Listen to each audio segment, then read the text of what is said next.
¿Cómo deben tratarse los esposos en el matrimonio? Hoy vamos a hablar acerca del rol del hombre y la mujer dentro de este sacramento. Para eso vamos a ver varios versículos y vamos a reflexionar sobre lo que Dios nos quiere decir en esta palabra. Primero que todo, en Mateo capítulo 19, versículo 4 al 6, nos dice: ¿No han leído? Replicó Jesús, que en el principio el Creador los hizo hombre y mujer, y dijo: por eso dejará el hombre a su padre y a su madre, y se unirá a su esposa, y los dos llegarán a ser un solo cuerpo, así que ya no son dos, sino uno solo. Por tanto, lo que Dios ha unido, que no lo separe el hombre. Aquí la importancia de que ya forman un mismo cuerpo. Entonces tú tienes que amar a tu pareja siendo hombre o siendo mujer como si te amaras a ti mismo. En la forma en que te hablas, en la forma en que te cuidas, en la forma en que te das ciertos detalles, ciertos gustos. Asimismo ya tienes que tú tratar a tu esposo o esposa porque ya forman un mismo cuerpo y una misma carne. En Colosenses capítulo 3, versículo 18 al 19 nos dice: esposas, sométanse a sus esposos como conviene en el Señor.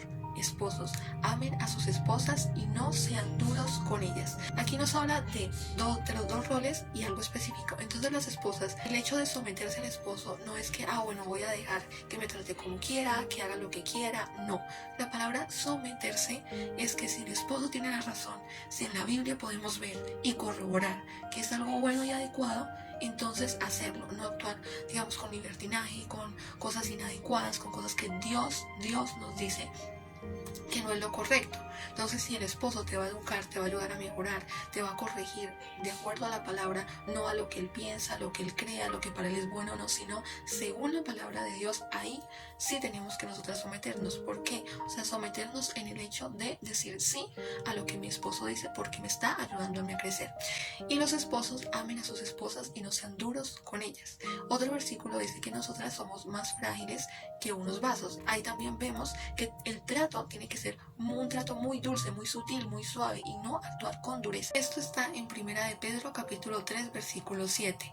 Y vosotros, maridos, igualmente convivid de manera comprensiva con vuestras mujeres, como con un vaso más frágil, puesto que es mujer, dándole honor como a coheredera de la gracia de la vida, para que vuestras oraciones no sean estorbadas. Y nos habla también de por qué los esposos oran, de por qué los esposos hacen, y Dios no tiene o no vemos alguna respuesta de él. No es que no haya una respuesta, es que el trato con la mujer no ha sido acorde, ha sido duro, ha sido grosero, ha sido áspero, no ha estado ni las ha tratado de manera comprensiva. Entonces ahí nos dicen dándole honor como coheredera de la gracia de la vida. Gran importancia. En Efesios capítulo 5, 25 al 26 nos dice: esposos, amen a sus esposas, así como Cristo amó a la iglesia y se entregó por ella para hacerla santa. Él la purificó, lavándola con agua mediante la palabra.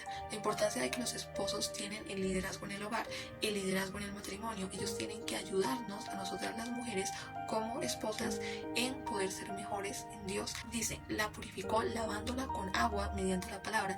El esposo tiene que ayudarnos a que nosotras vayamos más en la santidad, como dicen, y se entregó por ella para hacerla santa. Por eso en 1 Corintios capítulo 7 versículo 3 al 4 nos habla un poco acerca de que la mujer ya no tiene derecho sobre su propio cuerpo, sino su esposo, y que tampoco el hombre tiene derecho sobre su propio cuerpo, sino su esposa. Es como un equipo, un conjunto en que ambos también se tienen que ayudar en la palabra, en mejorar, en salir adelante y en ir en ese camino de santidad. Algo muy importante que se descarta y que también lo habla Pedro es acerca de que muchas veces se cae en el error de que entonces la mujer ya está pendiente al esposo o el esposo a la esposa y se pierde de vista a Cristo. Recordemos que si estamos en conjunto, si vamos en ese caminar, es para nosotros como pareja, como matrimonio, ir en ese camino de santidad y cuidar el matrimonio como un sacramento. No es cuidar al esposo y a la esposa como si fuera lo primero sin olvidarse de Dios, sino que juntamente esta unión hace que vayamos en ese camino de santidad hacia Dios. Ese es verdaderamente el objetivo del matrimonio. De igual manera, ustedes esposos sean comprensivos en su vida conyugal, tratando cada uno su esposa con respeto, ya que como mujer es más delicada y ambos son herederos del grato don de la vida. Así, nada estorbará las oraciones de ustedes. La importancia de que los esposos traten con respeto. Muchas veces se pierde el respeto, que por bromitas, por chistecitos, pero le has preguntado a tu pareja: oye, ¿tú estás de acuerdo en que yo haga estas bromas? Oye, ¿a ti te afecta que yo haga esto? Oye, yo cómo te estoy respetando y puedo mejorar, porque a veces el respeto se va de lado. Y la misma palabra lo dice. Este trato con la mujer de delicadeza, de sutileza, no es simplemente por un hecho de que, ay, sí, toca tratarlas así. No, sino la palabra misma lo dice, ya que como mujer es más delicada, es algo que Dios creó, es algo que Dios hizo en nosotras.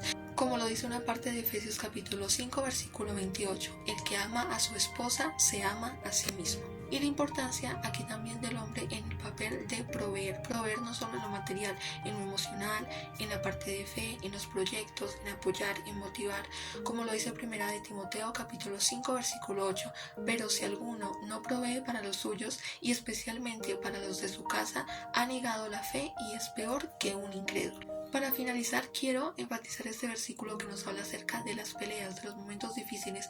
En 1 Corintios capítulo 7, versículo 5. No se nieguen el uno al otro. O sea, que esas peleas no sean como motivo de alejamiento, de ya no se hablen, de ya no nada. No se nieguen el uno al otro, a no ser de común acuerdo y solo por un tiempo para dedicarse a la oración. No tarden en volver a unirse nuevamente, de lo contrario pueden caer en tentación de Satanás por falta de dominio propio. Las peleas generalmente, sea la que sea, por tema económico, tema familiar, por algo que no estoy de acuerdo con una persona, siempre nos van a hacer alejarnos. Justamente lo que Dios hace en ese matrimonio es unirnos, pero las peleas lo que hacen es alejarnos, distanciarnos, y aquí la palabra nos dice, arreglen sus cosas, no se nieguen el uno al otro, a no ser de común acuerdo, pero para dedicarse a la oración, que esa sea la única forma en que ustedes estén como alejados, distanciados, pero siempre dicen, no tarden en volver a unirse nuevamente, porque esa es la vocación de Dios, que ustedes estén unidos, que estén a pesar de problemas, situaciones, dificultades, hablen, solucionen, dialoguen, comuníquense y busquen una forma de volver a unirse para no caer en esa separación, en más daños, en más peleas, en mucho tiempo más con esa situación y no resolverla, y ahí es donde obviamente el enemigo va a aprovechar esa situación para que por falta de dominio propio, o sea, de manejar esa ira, de saber cómo controlar la situación, de saber cómo solucionar, entre y destruya el hogar. Es un matrimonio que obviamente la finalidad es la familia y ya tienen sus hijos. ¿Qué hacer con los hijos? ¿Cómo los hijos deben de tratar a los padres y cómo los padres deben de tratar a los hijos? Esto nos lo dice en Efesios capítulo 6, versículo 1 al 4. Hijos, obedezcan a sus padres en el nombre del Señor, porque esto es justo. Honra a tu padre y a tu madre, que es el primer mandamiento con promesa, para que te vaya bien y tengas una larga vida sobre la tierra. Aquí, ¿cómo deben los hijos comportarse con los padres? Ahora los padres, ustedes, los padres, no exasperen, que es irritar a sus hijos, sino edúquenlos en la disciplina y la instrucción del Señor.